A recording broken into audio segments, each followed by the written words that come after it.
Now for our story. It was early evening. On his way back from camp, Sergeant Bill Meade took the road that went past the Lane farm.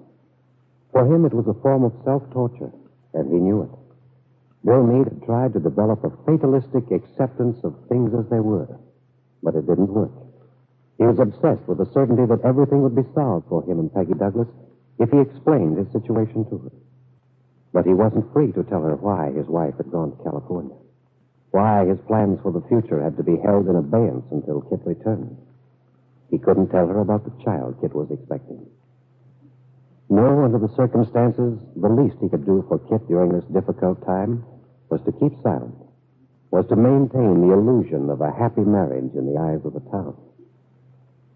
As he approached Aunt Mary's house, Bill Meade wondered if the time would ever come when he would pass it without hoping to see Peggy, without wondering what she was doing. Bill Meade could see the outlines of a car parked near the house, and wondered if it belonged to the young man with whom he'd seen Peggy having dinner a few evenings ago. But Sergeant Meade was wrong. The car belonged to David Bowman, David, who has just been admitted by his old friend, Lefty Locke. Good to see you, David. Come on into the parlor. I've been wanting to stop by for the past week, Lefty, but I just haven't been able to make it. Too much work. What's the good of being a banker if you don't keep bankers' hours? I'm beginning to wonder. Sit down, David. Yes. Where's Mary? Next door at the plumber's. She ought to be back pretty soon, but I'll phone. No, don't bother. I've plenty of time. She got a letter from Randy this morning, and she took it over to let Jane read it. Jane? Yeah. Jane's been writing to Randy pretty often since he was overseas. Oh? Aunt Mary and Peggy have the idea she's mighty fond of him. Mm-hmm. Well, Jane's a lovely girl. Yeah, I think so. There's a lot to it. I imagine it makes it very nice for Peggy, having someone near her own age as a neighbor again. So, where's Peggy, by the way, Lefty? Is Mary? No, Peggy's out for the evening. She and Mr. Byrne took off before supper. Dawn? Who's he? Well, I thought maybe you would have met him by now. No, I haven't. The name sounds rather familiar. Have I read it in the paper? Or... Well, you may have. You know that movie they're making here? The documentary film? Yes. Well, this Nicholas Dorn's the writer. I want you to meet him, David. I think you'd like him. Smart young man. He seems to have made quite an impression on you. Well, I've had a chance to get to know him pretty well. He comes out to talk to Aunt Mary about Wakefield, the history of the town, all that sort of thing. He seems interested in Peggy. And I can tell you, I'm glad she finds him interesting. Mm-hmm. I didn't tell you at the time, Lefty, but I was very distressed about Peggy the last time I saw her. She seemed so listless, so unhappy. Well, that's not so surprising, considering what Bill Meade put her through. I can't understand that, young man. Oh, I understand him, all right. But what I don't see is how anyone could be as heartless as he was with Peggy. Well, Lefty, he was really tricked into that marriage with Kit. Ben Calvert saw to that.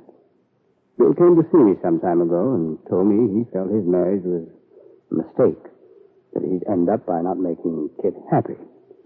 He was very frank about it. Yeah, he's always very frank about it. Only he doesn't seem to be able to make up his mind which side of the fence he belongs on. You know, that was an awful thing he did to Peggy. One day, pleading with her to give him some hope for the future. Telling her he was going to be free, going to divorce Kit. And the next day, saying it was all off. No explanations, nothing. I don't know what's the matter with Bill. Whether it's because he's just weak, hasn't grown up yet, or what, but I'm convinced he's no good. Mm-hmm. You know, for a girl of her age, David, Peggy has a lot of qualities. She has a depth to her, like Aunt Mary. Qualities that wouldn't be noticeable to most of these young whippersnappers.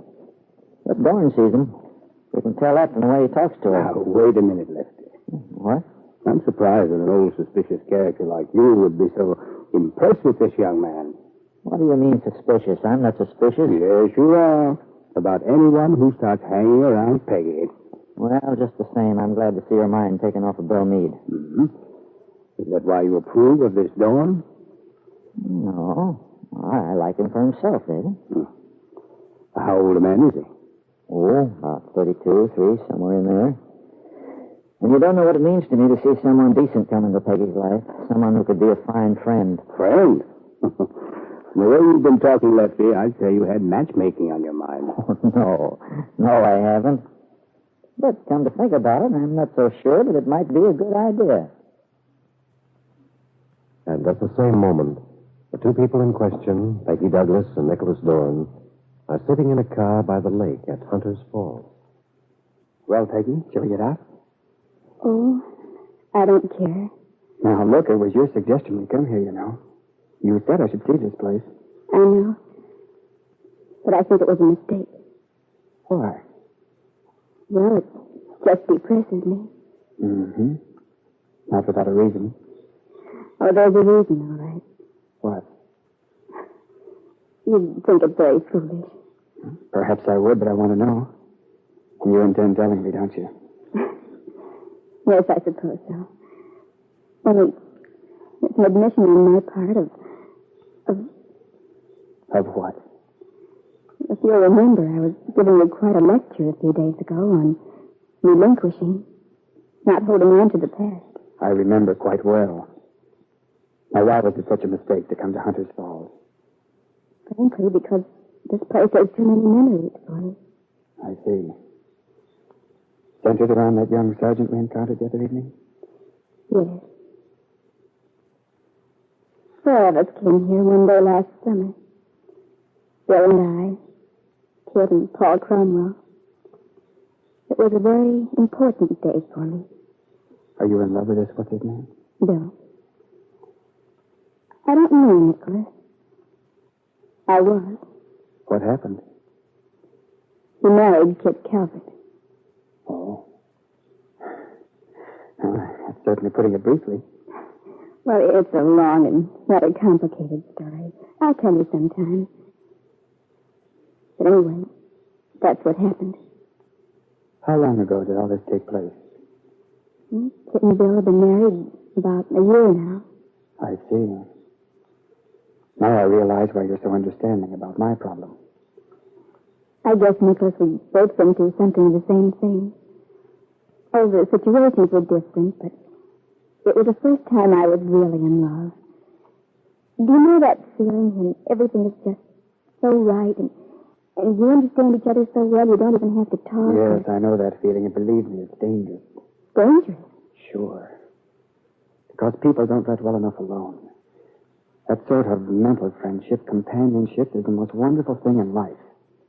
It's honest, uncluttered by a lot of trivia and complications. The emotions involved are strong and beneficial, constructive. But for some reason, people aren't satisfied with that sort of friendship. They don't appreciate it. It seems too prosaic. This civilization of ours has made them eager for what is known as romance, excitement. We say we're in love. And that's the signal for jealousy and suspicion that come into the picture, and, well, what was once a beautiful relationship is ruined. Yes, I guess you're right. Peggy, let's not have that happen to us. To us? Yes. Haven't you noticed how similar our reactions are, how close we've become? For us to be together is so easy, so natural. Yes, I've noticed. But also, we're both a little lonely. Well, you're a lovely, attractive person, and we both might be tempted, out of resentment. On the rebound, as they say. Well, I think you know what I'm talking about. Yes, I do.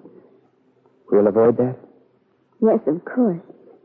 Because I have a feeling that what we have now and what we're going to have as friends may be the most valuable and exciting thing that's ever happened to us. It would be criminal to spoil it. We won't, Nicholas.